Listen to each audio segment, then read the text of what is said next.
Hello, you nutty fans out there.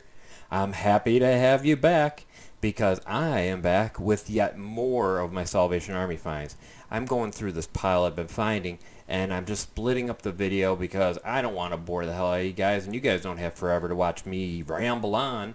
So let's just get right to it, right? Let's just kick it out.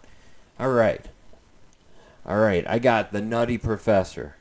Yes, that's what I was looking at when I thought up calling you my nutty fans or nutty people or whatever I called you earlier. But the Nutty Professor. I was not a fan of these movies back at the time, but I've grown to love them a little bit. It's probably the last great movies Eddie Murphy did, in my opinion. The Nutty Professor. It's not bad. Fat professor wants to make a way to get skinny and comes up with something, and it has side effects. The end. But good movie, definitely amusing as hell. Don't want to say amusing as hell, I'm trying to think because I'm kind of torn. Okay, on one hand, I like it. I like it a lot. The other hand, I don't. And here's what I do. I love this. I don't love this as much. Now, I'm hoping this one changes for me. I'm hoping the clumps. And the reason I don't love it is this is, not going overboard. This went way overboard.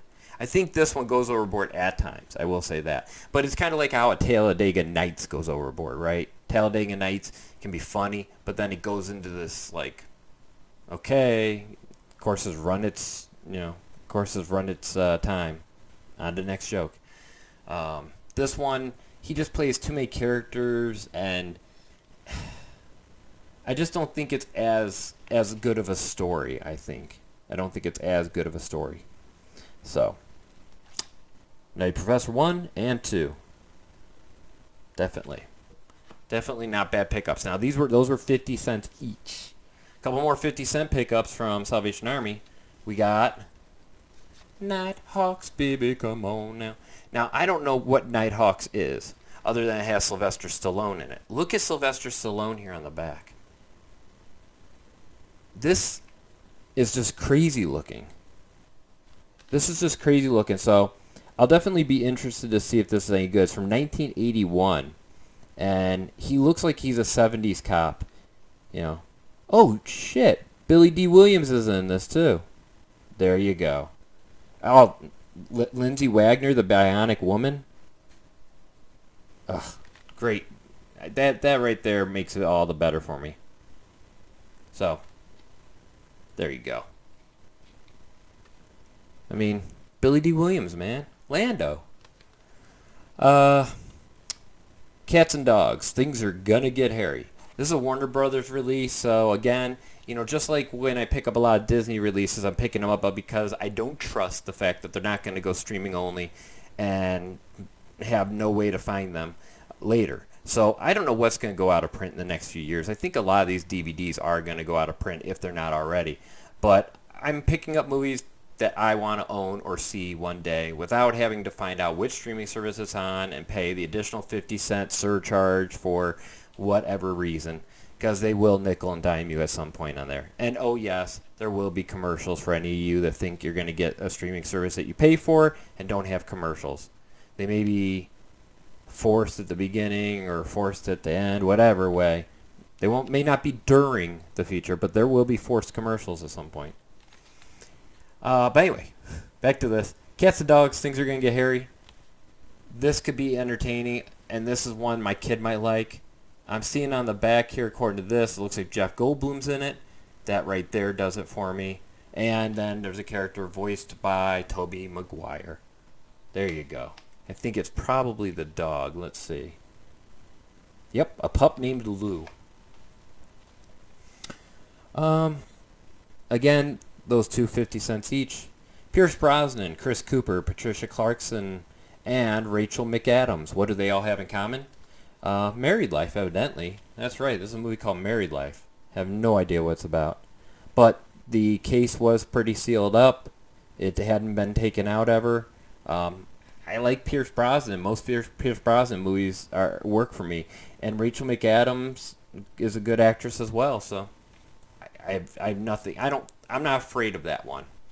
If it's a bad pickup, 50 cents, right? This movie is Johnny Depp, Christian Bale, Marion Cotillard. It's called Public Enemies. I just like things from the 1950s, and this looks like it's straight out of the 1950s. Johnny Depp, Public Enemies. Meh, see? Got my Tommy gun. Meh. I don't know if he's got Tommy gun. This was a cool pickup find because I probably wouldn't have bought this for more than 50 cents or a dollar. And this is Ocean's 8. It is just as good, in my opinion, as the other Ocean's movies. It is definitely fits right in there with the other ones.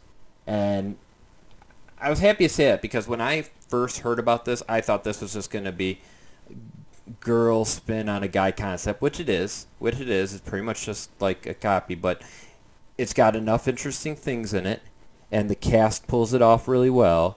The best actress in this, in my opinion, is Anne Hathaway. And, I just find her to be a very talented actress with the most range.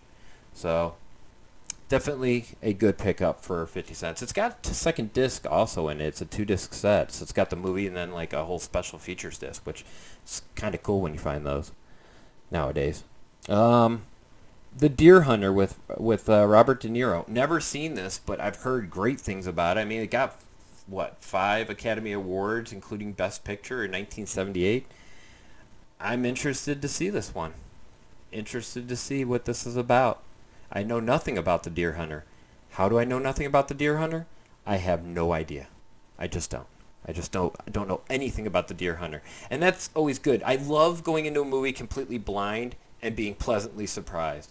Or going into a movie knowing things about it but having low expectations and being pleasantly surprised. I hate when it's overhyped and it sucks. Or you get caught up in the hype and then the hype leaves and all you're left with is a shell of a movie. Like Wonder Woman to me was a bit like that. Wonder Woman's overall a good movie. It's not a great movie by any stretch. And it's the biggest thing it's dumb is all of a sudden the bad guy just at the end, oh bye, I'm here. You got the wrong guy. That's not the bad guy. I'm the bad guy. It's just like, why? Ugh. Anyway, back to this. Nurse Betty. I think I remember seeing this like a long time ago. But you got Morgan Freeman, you got Renee Zellweger, you got Chris Rock, and you got Greg Kinnear. Nurse Betty. It's gonna be pretty good, even just for the cast alone. For some reason I remember the story not being that great, but they say it's the flat out best comedy of the year according to this one guy at CNN Radio back whenever this came out. So maybe. And this is a Sean Connery one, the late great Sean Connery. This is Never Say Never Again. Never say never again. You're going to the rock. I don't do a great Sean Connery. Henry Jones Jr. Yeah, it's not the best, but I try. But anyway, Never Say Never Again. I don't know this. Yeah, this is a James Bond movie. So, and from the director of The Empire Strikes Back. So that's kind of cool. And it says when 2 atomic warheads are hijacked by the evil Spectre organization, Agent 007 is hurled into explosive pulse-pounding race to save the world from nuclear terrorists. So that one sounds kind of cool, actually. Not the National Treasure movie I would want to own. I want the first one. This is the second one. It's got a cool cover, though, here. This is the actual DVD cover, and it's got, like, not lenticular, but it's got kind of a hologram, like, thing kind of going on. But it's also got a lot of embossed areas on it that are, like, in 3D. The whole National Treasure part is. The things wrapping around here are embossed out. His head. It's all just different layers of emboss. It's pretty cool. But National Treasure 2, I don't remember this one as much as I remember the first one, and I thought the first one was good. The second one I don't remember thinking it's as good. But, Could be cool. My son loves treasure hunt stuff, so he could like it. I want to I want to see if he wants to watch Goonies sometime. Goonies isn't to me as much treasure stuff. This movie, National Treasure movies, tend to like go from boom to boom to boom to boom, and they just keep going. And he likes it to keep going. He doesn't like a lot of talking.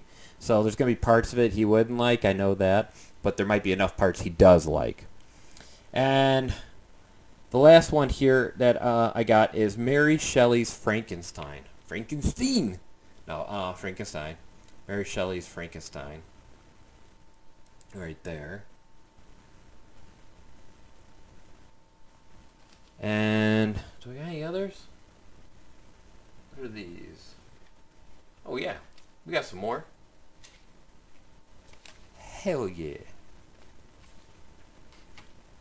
Do we? No, I think we're actually good. So that does it. That's it. That's it. I guess that means you guys are going to be going. You're going to be going bye-bye. Well, at any rate, thanks for joining me. I hope you found some of these pickups cool. Let me know if any of these movies I should watch like right away. I'll definitely jump on top of it right away and watch it. I have time this weekend even. And, you know, that's when I get most of my movie watching done. I usually only get through one or two movies in a weekend, though, if that. And that's because I have a kid. Time is limited. It is what it is. All I can say, though, is thanks for joining me. Thanks for spending your time with me. And remember, don't quote us. You can repeat us, but don't quote us. Us being me and me. And if you like this stuff, please subscribe down below. I'm trying to hit 200 subscribers before the end of the year. And do I need to? No, but I'd love to. It'd be kind of a cool accomplishment. And give a thumbs up. And like I said, leave a comment if there's anything, any of these movies that you want me to watch first or anything, or want to know my opinion of. Because I'm going to start doing some reviews. I even got one that should be up probably the next day from this. So, all right. Thanks, guys, for coming around.